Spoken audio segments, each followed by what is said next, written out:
Beneath the sands of Egypt, in a shadowy necropolis hidden just beyond the reach of Cairo's chaos, lie 24 massive granite boxes. So large, so precise, and so anomalous that even the most seasoned archaeologists are left speechless.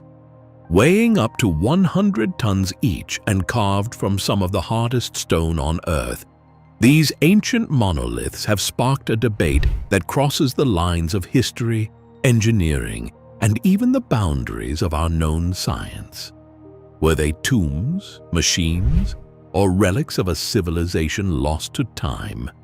Today we journey deep into the ancient Serapeum of Saqqara, where the mystery of the granite boxes continues to defy explanation. And what we'll uncover challenges everything we thought we knew about the capabilities of ancient Egypt.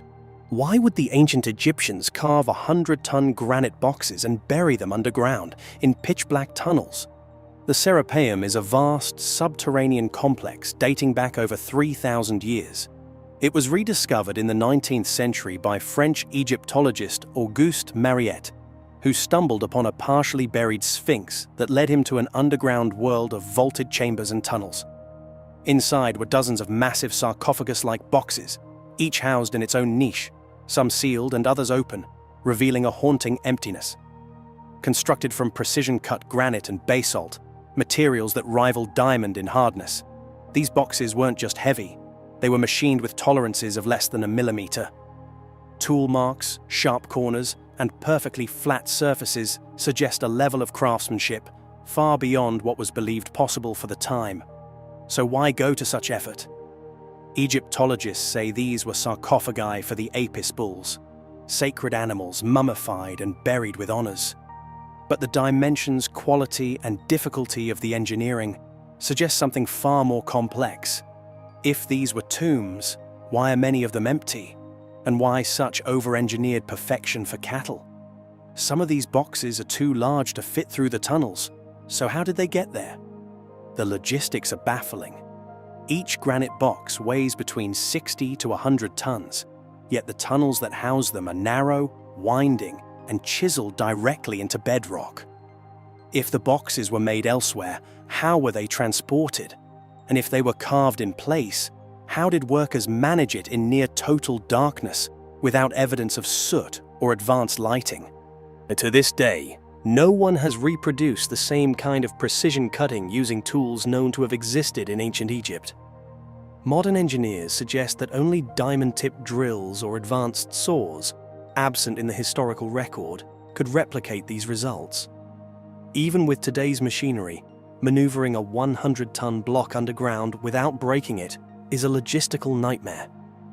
Could we be looking at lost ancient technologies, or even evidence of knowledge passed down from a civilization predating the Egyptians themselves? What if these boxes weren't just meant to house something, but to do something? Some researchers believe the granite boxes may have had an acoustic or energetic purpose. When struck, they produce a deep, resonant hum, almost like a tuning fork. The precision and density of the stone allows it to vibrate at specific frequencies. Could the ancient builders have used sound as a form of resonance, perhaps for ritualistic or unknown technological purposes?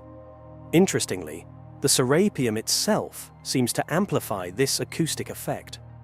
Sound reverberates through the narrow halls, creating a disorienting echo chamber that seems intentional. Some fringe theorists even suggest that the boxes were part of an ancient energy system, akin to piezoelectric generators or harmonic resonance chambers.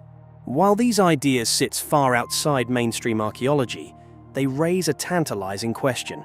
What if the Egyptians, or those who came before, understood sound and energy in ways we are only beginning to explore? What if the boxes are older than the pharaohs themselves?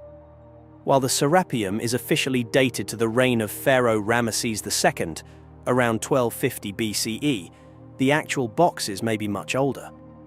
Some scholars argue that the quality and scale of the boxes don't match the rest of the site, suggesting they were repurposed or inherited by later dynasties.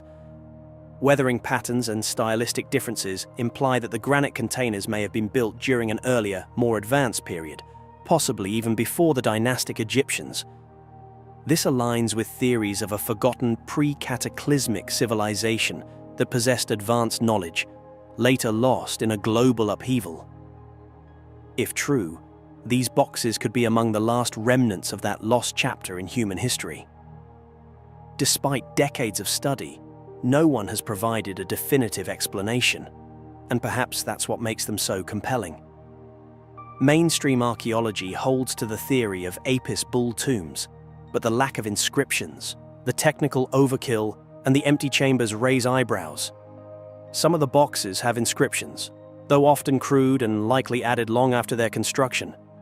This suggests they were retrofitted, not originally intended for animal burials. The absence of hieroglyphs on most boxes is unusual for ancient Egyptian monuments, which were typically rich with religious and ceremonial text. Were these boxes sacred for another reason? Or were they never meant to be seen? The Serapeum's granite giants continue to whisper a story that doesn't quite fit into our current understanding of history. Whether tombs, resonators, or relics of a lost science, these massive boxes remain one of the most enigmatic archaeological finds on Earth. Their presence invites us to question the limits of ancient knowledge and reminds us that the past may still be holding secrets we're not ready or able to decode. Perhaps the greatest mystery is not the boxes themselves, but the silent intelligence behind their creation. If the mystery of Egypt's massive granite boxes left you stunned, just wait, because what scientists uncovered in India might be even more baffling. A colossal ancient structure built with engineering that defies logic is pushing the boundaries of what we thought ancient civilizations were capable of. Nestled deep within the rugged landscape of Karnataka, India, a land already rich in ancient history and archaeological wonders, stands Malabad Fort, a colossal enigma that throws into sharp relief the limitations of our current understanding of the past. While officially attributed to the 13th century Delhi Sultanate, a closer examination of this monumental structure reveals a narrative far more complex, more ancient, and potentially revolutionary. Malabad Fort is not merely a medieval bastion. It's a palimpsest of history, with layers of occupation and construction that hint at a civilization lost to time. A civilization capable of feats of engineering that defy conventional explanations. Time was running out, but it wasn't instant. For years, it was believed that Pompeii was lost in a sudden catastrophe.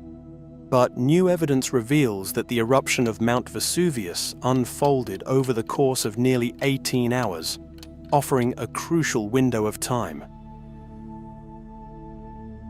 Tremors began shaking the ground around 1 p.m.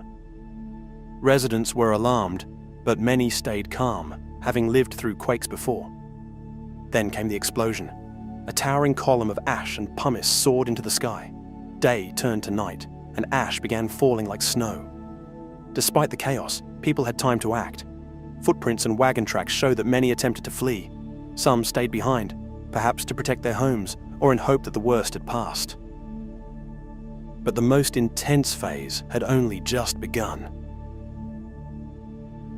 What fell from the sky wasn't just ash. One of the most astonishing findings. The true danger didn't come just from falling debris, but from fast-moving waves of hot gases and ash known as pyroclastic surges. These surges flowed down the volcano at astonishing speeds, engulfing everything in their path.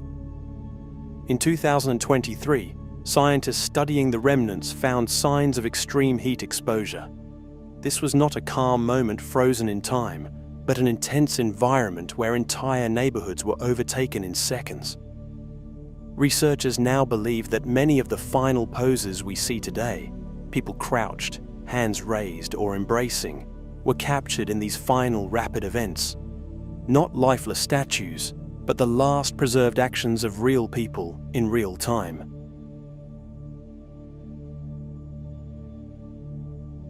Unseen lives rediscovered beneath the ash. New excavations in Reggio V, a previously untouched district of Pompeii, uncovered two individuals in a narrow passageway. One possibly a household servant, the other his companion. Near them was a small box filled with charms, jewelry, and what appears to be protective tokens. This scene paints a vivid picture. Were they fleeing together, seeking safety, or clinging to objects of hope in a time of uncertainty? Even more compelling, DNA testing has revealed connections between people found in different homes. One man uncovered in the House of the Golden Bracelet shares genetic markers with another person located far away. Were they family members trying to reunite?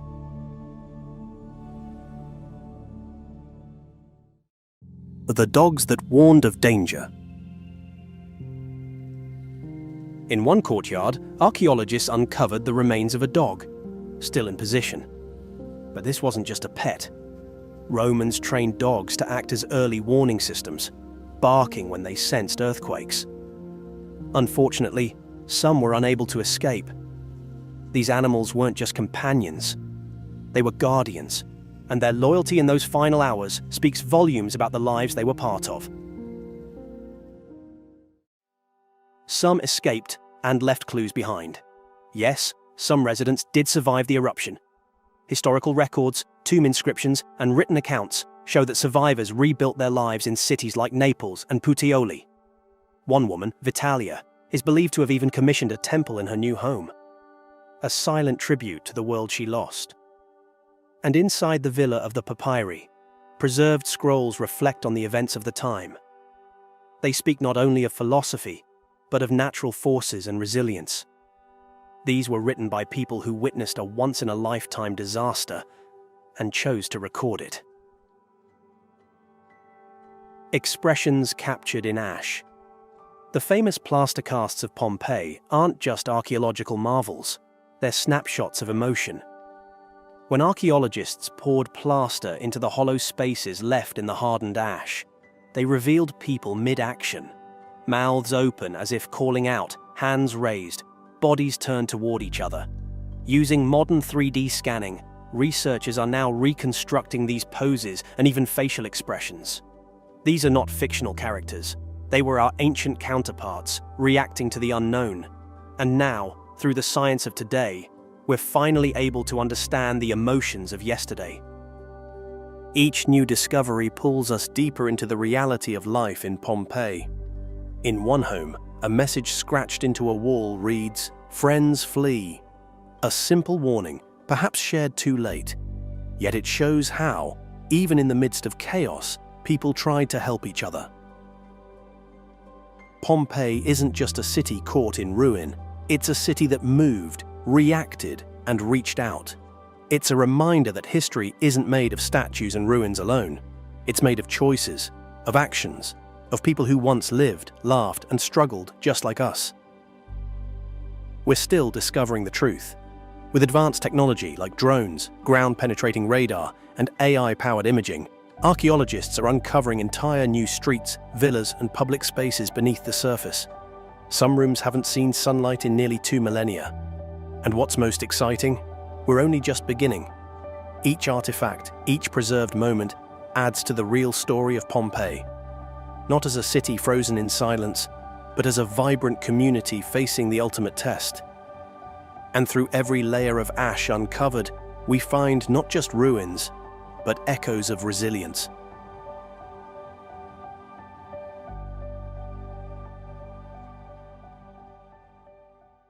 Moving monoliths required more than muscle. Lycian engineers pried blocks with poplar levers and driven wedges, then slid them on wooden sledges over wetted clay. At Xanthos, they lifted 20-ton slabs into the 12-meter Nereid monument. How? Picture two men turning a wooden capstan. Each full rotation wound rope around a drum, tugging a block 20 centimeters upward. 10 turns, 1 meter, slow but inexorable. A train of capstans and pulley pairs could hoist stone to the platform in an afternoon, proof that simple mechanics, multiplied, conquer gravity. From that platform, the Nereid sprang skyward, an ionic temple for the afterlife. Draped maidens, Nereids stride between columns. Beneath them, marble panoplies freeze a king's siege. The detail rivals Athens, yet Xanthos lay days from the nearest Greek polis, a reminder of coastal trade that funneled ideas east and west. Lycia straddled empires yet guarded its identity. Persians taxed it, but local councils still debated in Lycian script, a tongue unrelated to Greek. Alexander folded the region into his conquests, splicing Hellenic myths with native cults. Romans later admired the Lycian League so much that Enlightenment thinkers would cite it while drafting the US Constitution. Prosperity did not guarantee permanence. Earthquakes, the Anatolian plate never rests, hammered Patara in 141 AD. Rebuilt theatres bear patchworks of quake-era masonry.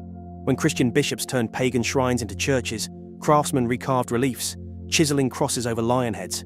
Trade drifted north, Arab corsairs raided ports, and by the 8th century, whole valleys echoed only with goat bells.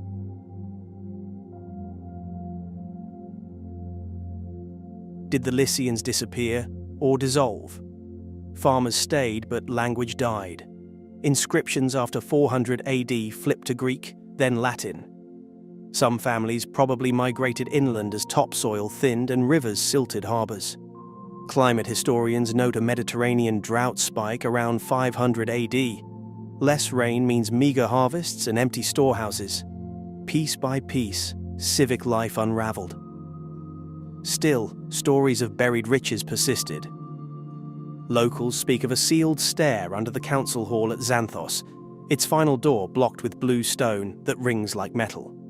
Archaeologists call it folklore, yet LiDAR surveys in 2024 mapped voids beneath the forum matching those tales.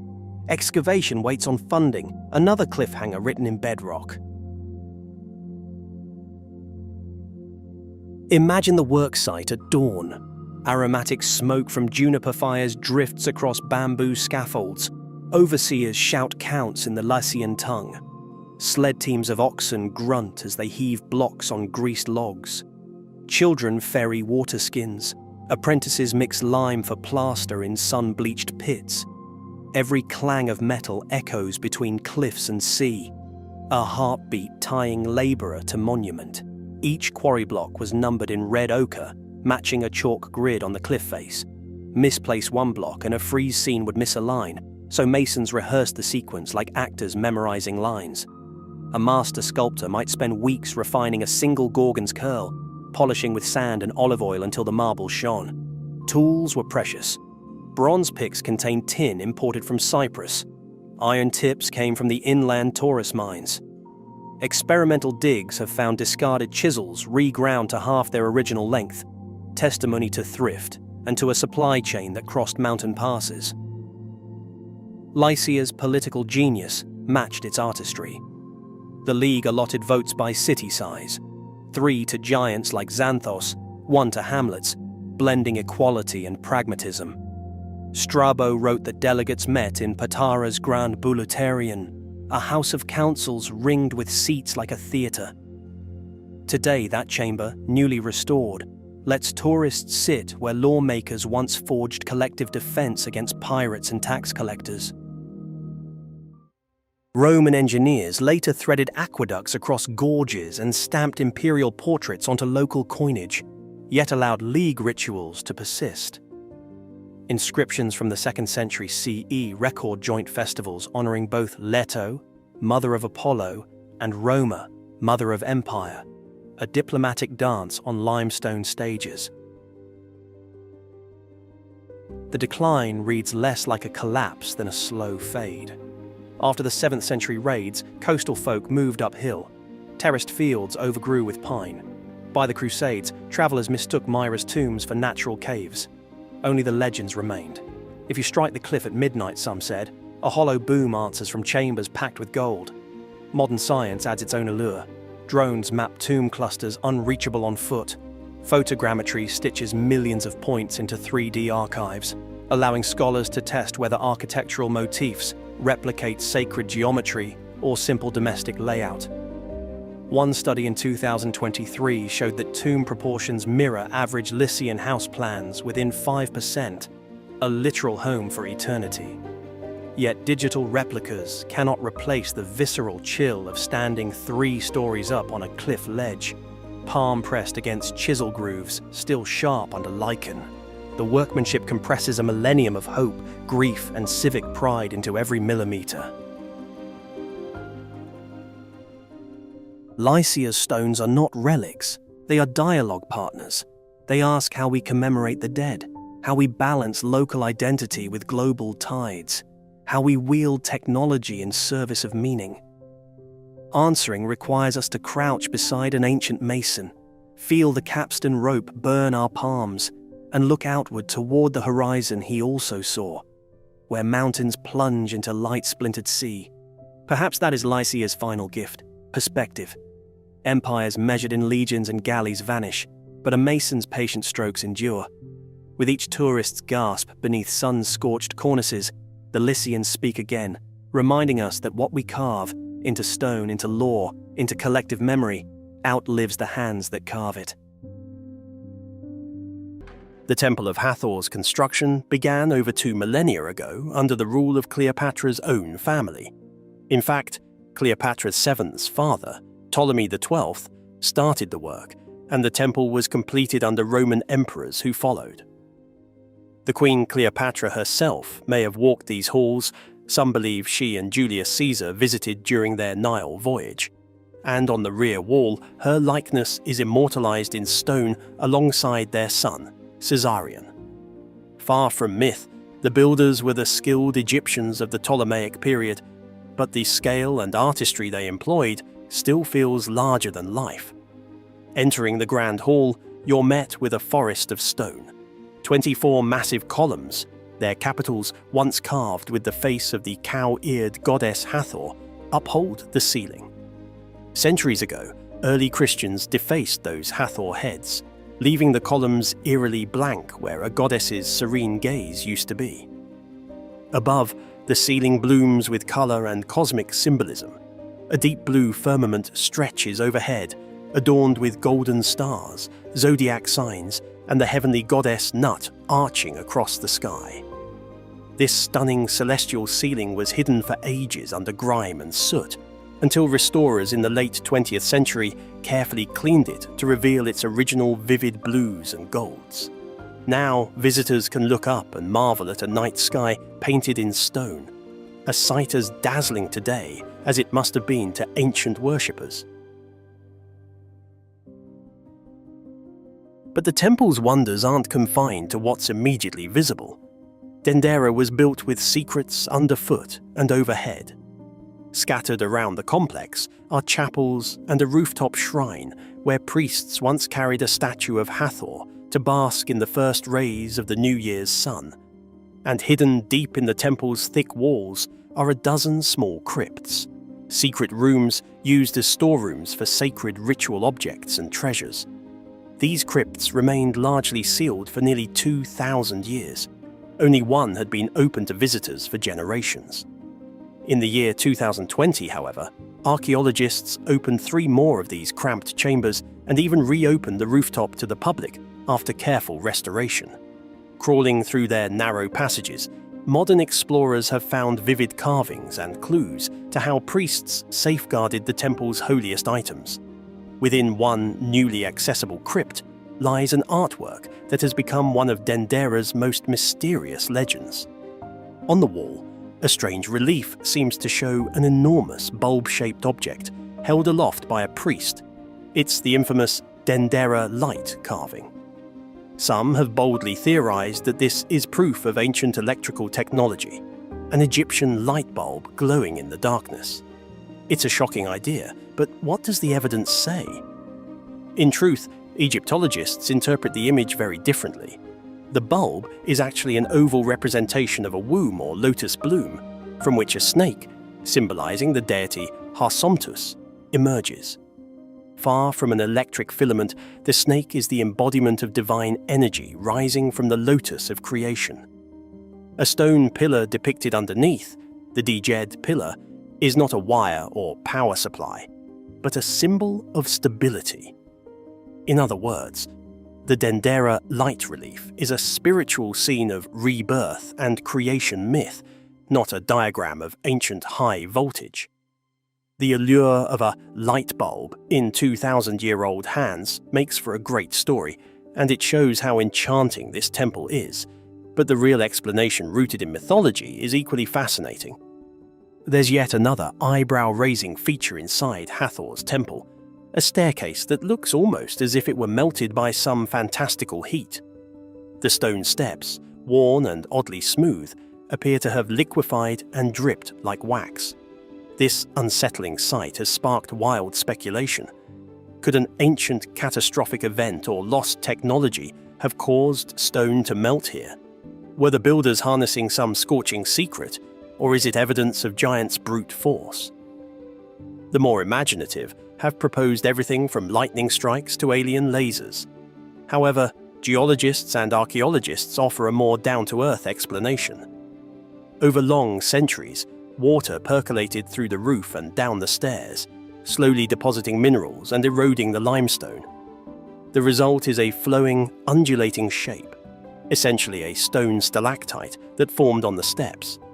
In the dry Egyptian climate, this seems counterintuitive, but remember, the temple spent periods buried and likely waterlogged, and even minimal moisture over 2,000 years can sculpt stone. So those melted stairs are not evidence of ancient laser beams or giant blacksmiths, but the slow artistry of water and time. Amazingly, the Temple of Hathor is still unveiling new surprises to us. In early 2023, archaeologists digging near the temple discovered a remarkable small sphinx statue with a mysterious smile. The sphinx's carved face is thought to represent a Roman emperor, perhaps a clue to which ruler contributed to the temple's final decorations. Finding such an artifact after so many centuries reminds us that Dendera's sands haven't given up all their secrets just yet. For all the fantastical claims about giants or advanced technology, the true story of Dendera's Temple of Hathor is a testament to human brilliance at the twilight of ancient Egypt. Its builders were not mythical titans, but they thought big, crafting stone on a scale and precision that continues to astound. Standing there, you can almost feel the presence of those ancient architects and artisans, larger than life in their ambition. As Vivant Denon poetically observed in 1802, the labour of man here truly shows humanity in a splendid point of view, accomplishing works so great that the Egyptians themselves seemed like giants. The Temple of Hathor remains a stone miracle, a place where history meets legend, inviting us to ponder the capabilities of our ancestors and the secrets still buried beneath their feet. Yet, as we leave the shadow of Hathor's great columns, another ancient enigma beckons beyond Egypt's borders. In our next journey, we head east to India, where scientists have uncovered a megalithic structure of mind-boggling scale and impossible engineering. How did an ancient civilization craft something seemingly beyond their time? Stay tuned for a voyage from the sands of Dendera to the heart of India, as we unravel the mysteries of a colossal wonder that may rewrite what we thought we knew about ancient technology.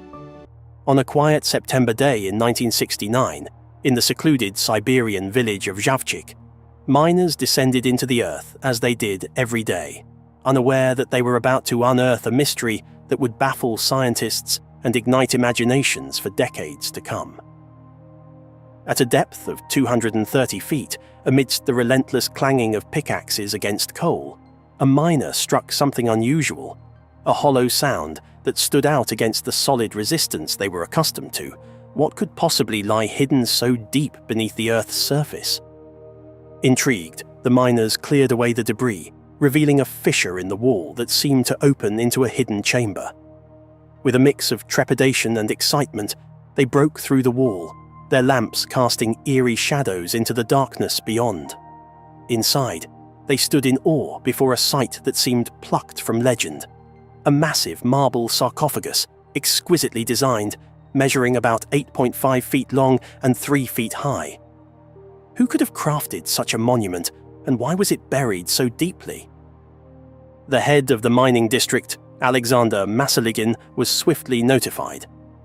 Recognizing the potential significance of the find, he informed the authorities, setting in motion a chain of events that would lead to widespread speculation and secrecy. As the sarcophagus was carefully extracted from its ancient resting place, the miners' imaginations ran wild. Could it contain priceless treasures, or perhaps relics from a bygone era? Yet, a nagging thought lingered among them. Would the authorities seize their discovery without offering any explanations or rewards? Driven by curiosity and a sense of injustice, they decided to open the sarcophagus themselves. What they found inside defied all expectations and raised more questions than answers. Instead of gold or jewels, they discovered the remarkably preserved body of a young woman, appearing to be between 25 and 30 years old. Her long, wavy dark brown hair cascaded down to her waist, and she wore a white, translucent dress made of a material unknown to them. Immersed in a mysterious pink liquid, she looked as if she were merely asleep. Beside her head rested a small black metal box, unfamiliar in design. Could this box hold the key to her identity or purpose? The woman's skin was astonishingly smooth and pale, whiter than any they had ever seen, even more so than someone with albinism. Her lifelike appearance was mesmerizing. She seemed healthier and more vibrant than the miners themselves. Who was this mysterious woman, and how had her body remained so perfectly preserved? Word of the discovery spread rapidly, and villagers flocked to see the enigmatic Tisul Princess, named after the district. Among the onlookers, a young man, perhaps emboldened by the crowd, dipped his finger into the pink liquid and tasted it. It was odorless and tasteless, but the consequences were dire. Within a week, his mental state deteriorated. He became disoriented, unable to recognize his own home, and tragically froze to death in the harsh Siberian winter. Was this a warning of the dangers lurking within the ancient sarcophagus? Soon, high-ranking officials, police, military personnel, and agents believed to be from the Secret Service arrived, sealing off the area. They warned of potential infectious hazards, but their actions suggested there was more at stake. Attempts to airlift the sarcophagus failed due to its weight. Deciding to drain the pink liquid into containers to lighten it, they witnessed something astonishing. As the liquid was removed, the woman's skin rapidly darkened, losing its lifelike appearance. Did the liquid possess extraordinary preservation properties?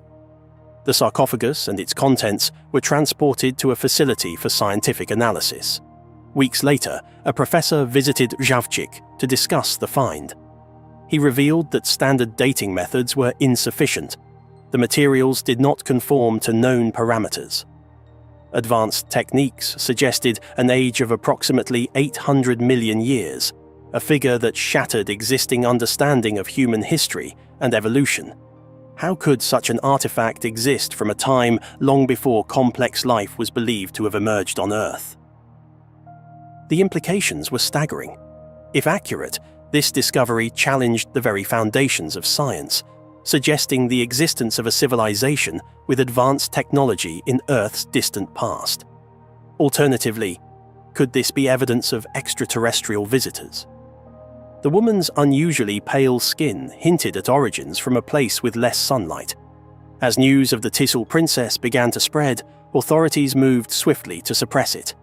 Newspapers were confiscated, and those who spoke out faced repercussions.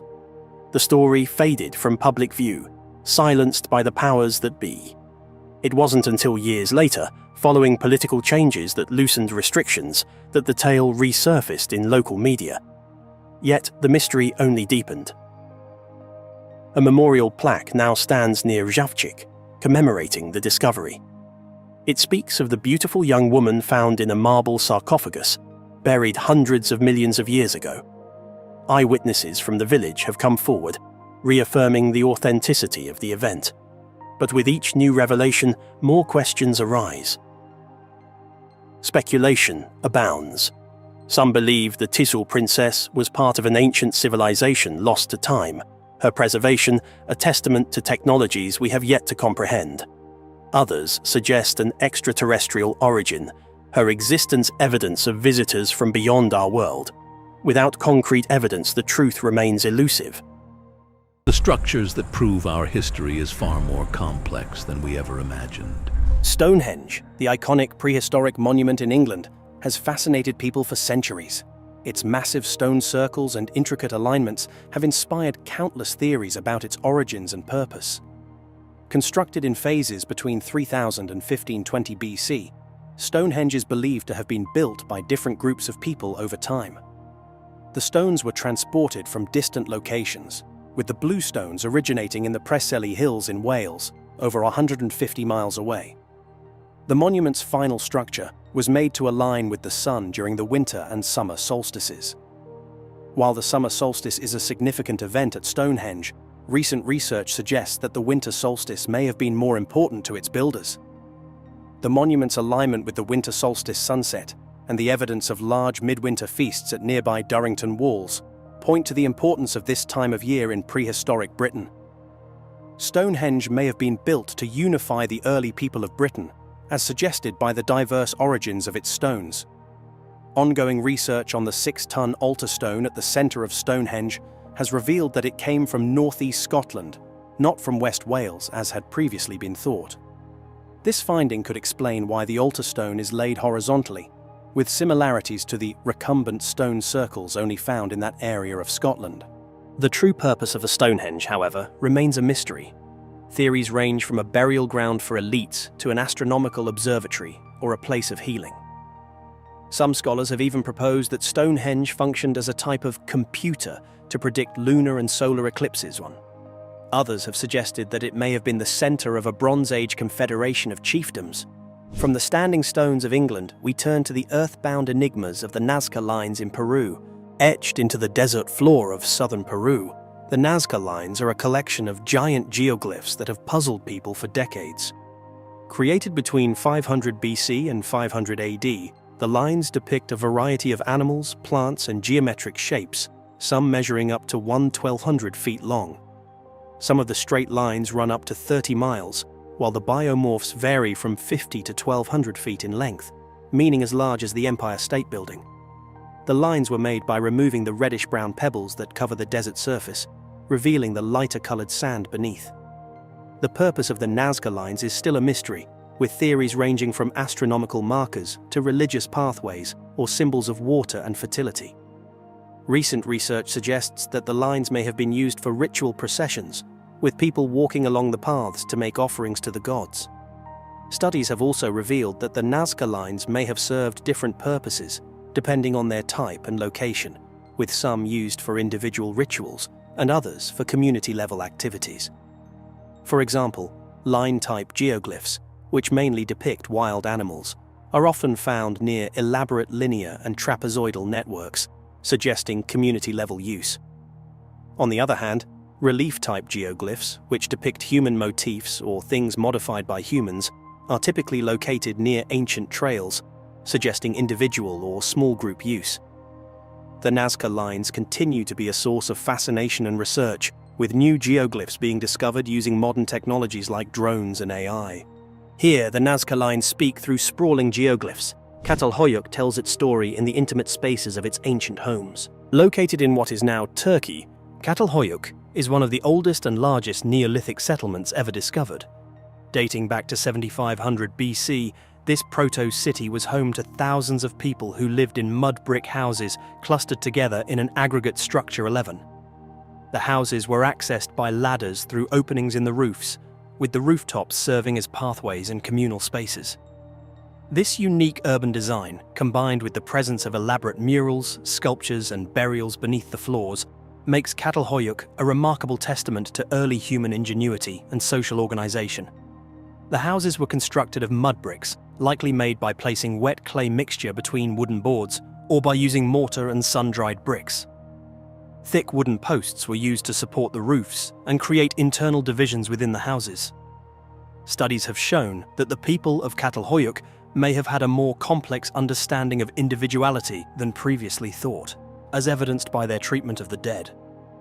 Burials were typically located beneath the floors of houses, and in some cases, skulls were removed and plastered to resemble lifelike faces.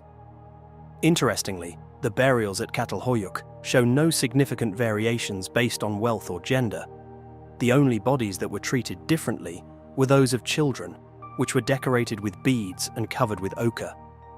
This suggests a relatively egalitarian society with a unique focus on children. One of the most intriguing aspects of Catalhoyuk is the abundance of female figurines found within the settlement. These figurines, often depicted with exaggerated features, have led some to believe that the inhabitants worshipped a mother goddess. However, recent research suggests that the society may have been more egalitarian, with no clear evidence of a matriarchal or patriarchal structure. The true purpose of the figurines, as well as the meaning behind the elaborate murals and symbolic decorations, remains a subject of ongoing research and debate.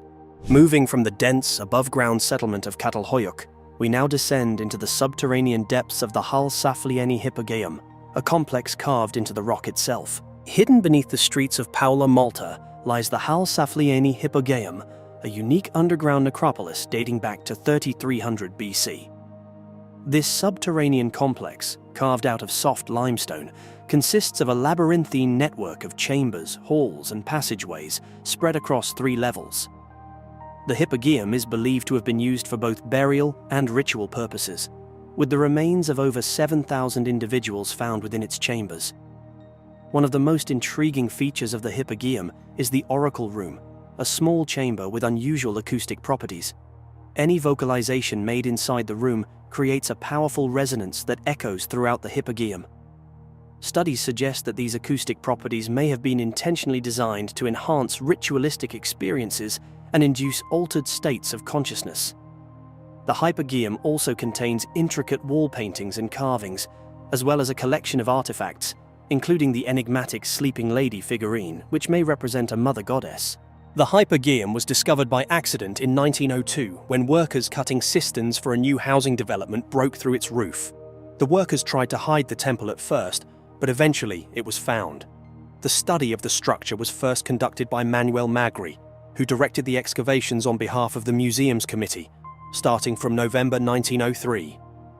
After witnessing the intricate underground architecture of the Hal Saflieni Hypogeum, we travel to the Irish countryside to examine the masterful above-ground passage tomb known as Newgrange. Newgrange is a Neolithic passage tomb in Ireland that predates both Stonehenge and the Egyptian pyramids. Built around 3200 BC, this large mound contains a passage leading to a chamber with a corbelled roof. Newgrange is famous for its alignment with the winter solstice sunrise, suggesting that its builders had advanced astronomical knowledge. The tomb also features intricate megalithic art. Additionally, analysis of ancient DNA from human remains at Newgrange has revealed evidence of incest, possibly practiced to maintain a dynastic bloodline. From the carefully constructed mound of Newgrange, we journey further back in time to Göbekli Tepe, where intricately carved pillars mark a pivotal moment in human prehistory. Göbekli Tepe, a prehistoric site in southeastern Turkey dating back to 9500 BC, features massive circular enclosures with T-shaped pillars, some carved with intricate reliefs. Built by hunter-gatherers, it challenges the traditional view that complex social organization and monumental architecture emerged only after the development of farming. The site's purpose remains a mystery, with theories ranging from a ritual center to a burial ground or a place of social gathering.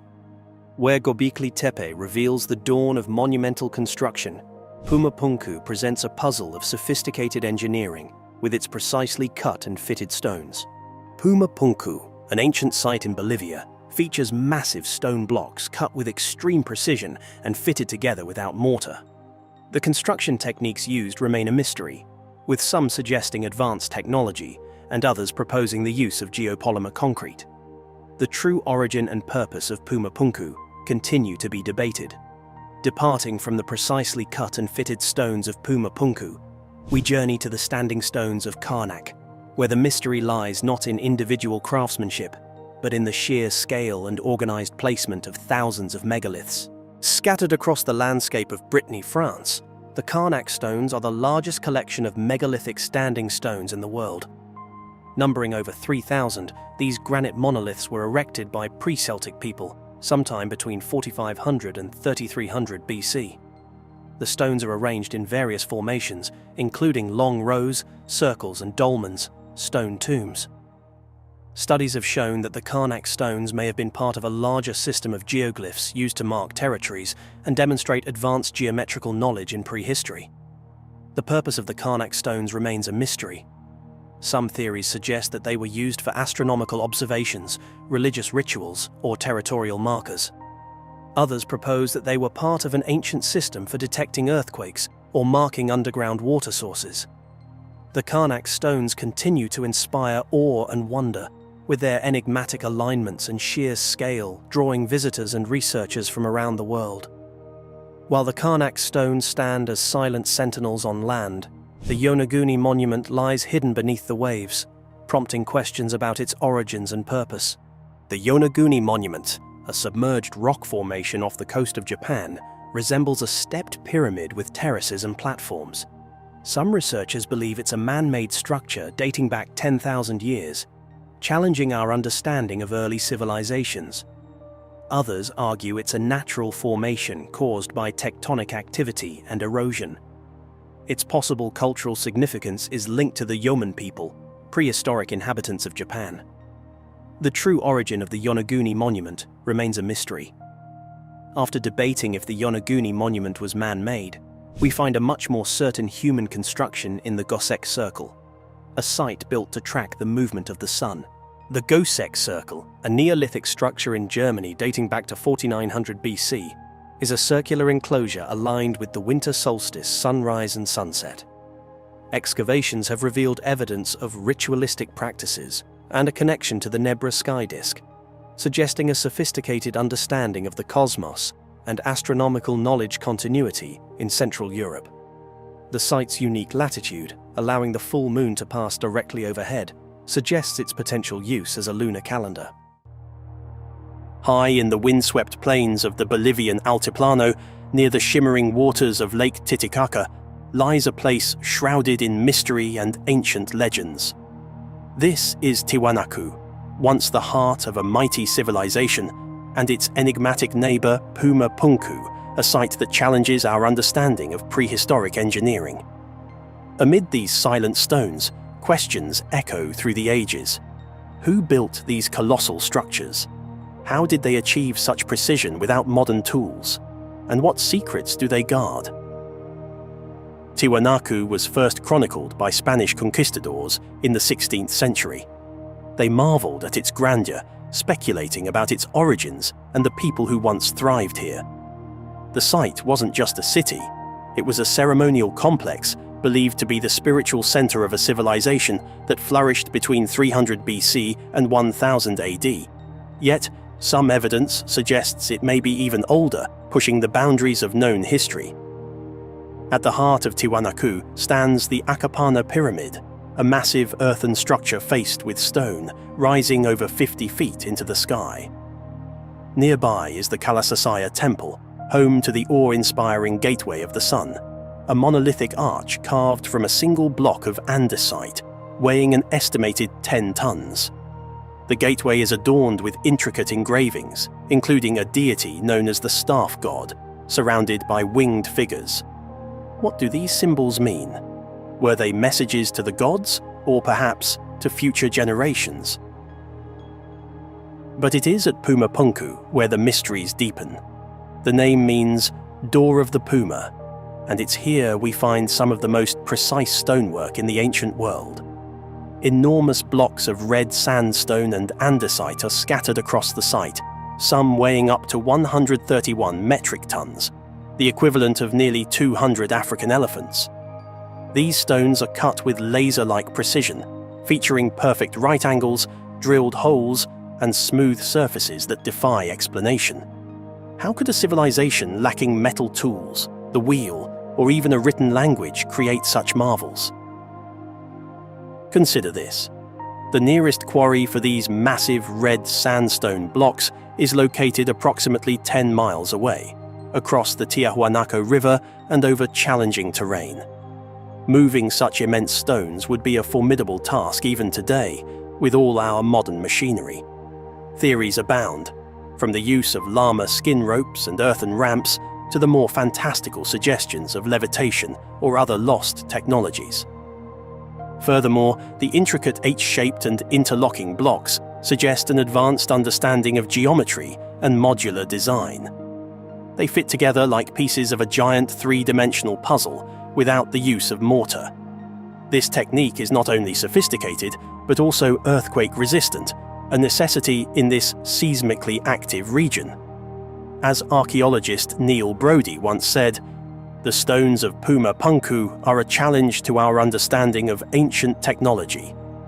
Some researchers propose that the builders of Puma Punku might have used a form of proto-concrete or ancient geopolymer technology. This theory suggests that instead of carving the stones, the ancient craftsmen molded them using a mixture of local materials, creating the precise shapes we see today. This could explain the smooth surfaces and sharp angles that seem nearly impossible to achieve with primitive tools. Could the people of Tiwanaku have possessed advanced knowledge of chemistry and material science lost to history? Drawing parallels to other ancient sites, the precision and interlocking techniques at Puma Punku bear a striking resemblance to stonework found in ancient Egypt and at Machu Picchu in Peru. The granite blocks of the Osirian temple at Abydos, Egypt, display similar precision and mysterious construction methods. At Machu Picchu, the Inca used interlocking stones to create structures that have withstood centuries of earthquakes. Is this mere coincidence, or could there have been a transmission of knowledge across continents? Adding layers to this enigma, recent studies suggest that the stones at Puma Punku were aligned with astronomical events, such as solstices and equinoxes, indicating a sophisticated understanding of astronomy. As we delve deeper, the mysteries multiply. Were these structures built as portals to the heavens? Did they serve as astronomical observatories, religious centers, or something else entirely? Each theory more intriguing than the last. Some suggest that the builders harnessed acoustic levitation, using sound waves to lift and move the massive stones. Others speculate that they tapped into Earth's magnetic fields or possessed other advanced technologies now lost to time. And then there are the more controversial ideas. Could extraterrestrial beings have played a role in their construction? After all, some of the carvings resemble figures in helmets or suits, leading to speculation about ancient astronauts. One of the most provocative quotes comes from author Graham Hancock, who said, "We are a species with amnesia. We have forgotten something of great importance from our own past." While mainstream science approaches these theories with skepticism, the mysteries of Puma Punku continue to fuel debate and inspire new lines of inquiry. Adding to the intrigue are recent archaeological discoveries in the region. Underneath Tiwanaku, ground-penetrating radar has revealed subterranean chambers and tunnels, suggesting that much of the site remains unexplored. As we stand among the ruins, gazing upon the silent stones, we are reminded of the words of philosopher George Santayana. Those who cannot remember the past are condemned to repeat it. Perhaps the true legacy of Tiwanaku and Puma Punku is not just in their stones, but in the questions they compel us to ask. Questions about human ingenuity, the transmission of knowledge, and the limits of our understanding. Until then, Tiwanaku and Puma Punku stand as monuments to a forgotten era, a testament to the heights our ancestors reached, and a beacon guiding us toward deeper inquiry. The silent stones speak volumes, if only we are willing to listen. Are we prepared to embrace the mysteries of our past to better understand the potential of our future? If you were intrigued by the mysteries of Puma Punku and Tiwanaku, then you're going to love our next adventure. We're journeying deep into the heart of Indonesia, to a place where ancient secrets whisper on the wind. Get ready to explore the enigmatic Bada Valley, home to gigantic stone jars and mysterious humanoid statues. Who built these incredible structures? What purpose did they serve? Join us as we uncover the legends, delve into the theories, and attempt to unlock the truth behind the Beta Valley megaliths. Don't miss out.